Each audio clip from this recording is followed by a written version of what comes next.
Hi there, I'm Thomas Hope, and this is my coursework submission for uh, graphics programming with shaders. Sorry for my voice, a little bit ill at the moment. So this is the final scene I came up with, and I'll just talk you through a few of the effects. So here we've got a cube. As you can see, it's got transparency and it's tinting the objects behind it. We've also got two directional lights casting shadows, and you can see the shadows that both of them cast are being tinted by the cube as it changes color. The objects behind them are changing color as well, and the shadows overlap.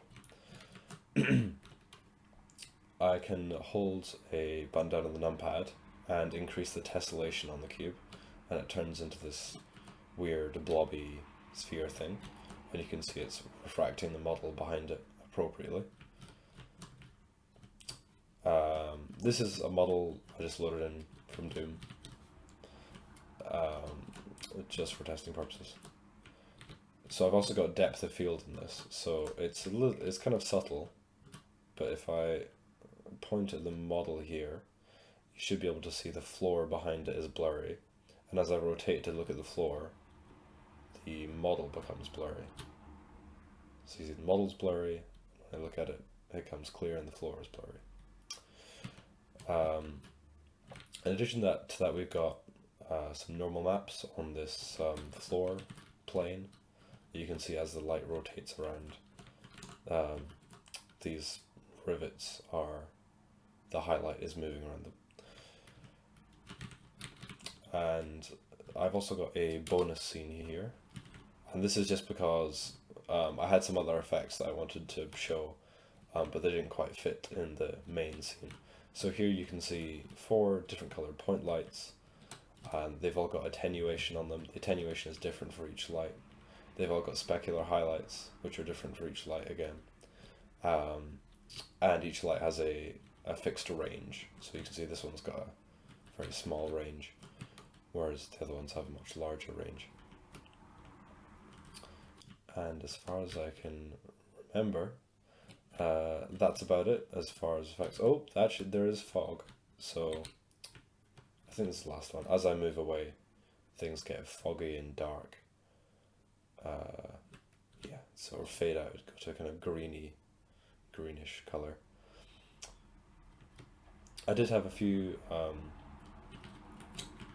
minor bugs remaining in the coursework.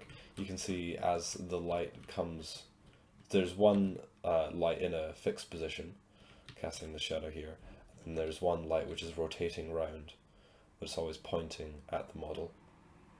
You can see as it comes around behind the model, the shadow that it's casting fades out, and that's because I was having some problems with when lights were shining down the negative axes, X and Z axis, I think it was. The light wasn't quite calculated correctly. I've since discovered I think that's a problem with my normals, and they're just being incorrectly calculated before I was sending them to the GPU, and not actually a problem with the shader code. I figured that out in a separate app, so I might update this at some point. The code is on GitHub.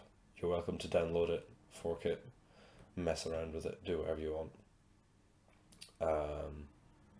And yeah, I think that's about everything I had to show you. So yeah, this was my coursework for graphics programming with shaders. It was written in HLSL,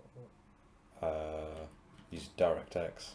We were given a framework at the start of the year provided by the lecturer, which just rendered shapes basically in solid colors, and we worked through it in the semester, adding in lighting and texturing and all that stuff ourselves. And the final grade for this coursework was A+.